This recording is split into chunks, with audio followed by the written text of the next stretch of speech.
বাজারের কোলাহল, মানুষের ভিড় সবকিছু উপেক্ষা করে একটি সাদা বক নিশ্চিন্তে দাঁড়িয়ে থাকে দোকানের সামনে।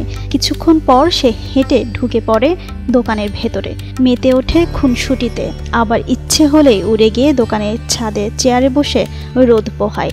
ক্ষুধা পেলেই দোকানদারের পাশে গিয়ে বসে জানায় অনুভূতির কথা। এমন দৃশ্য দেখা যায় পটুয়াখালীর বাউফল উপজেলার নুরাইনপুর বাজারে।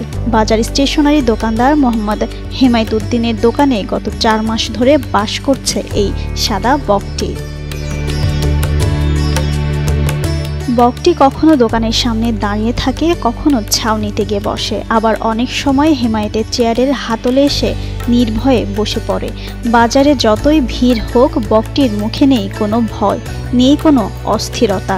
রাস্তাঘাটে চলাফেরা করার সময় বকটি এখানে থাকে। বকটি এসে দেখি ভালোই লাগে।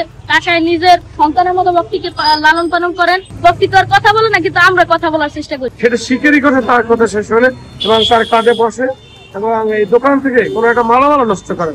রাতে মাছ ধরিয়া এই মাছ আবার জিওলেবের আইন না তারে খাওয়া। বকটার জ্বরের মধ্যে পুষ্কুনিতে পড়িয়ে যায়। পুষ্কুনিতে পড়িয়ে যাওয়ার পর এই কাকায় এই বকটার আইনা শিশুর মতন লালন পালন করতেছে এবং বকটা তাকে অনেক ভালোবাসে, সেও বককে এবং পাখিকে অনেক ভালোবাসে।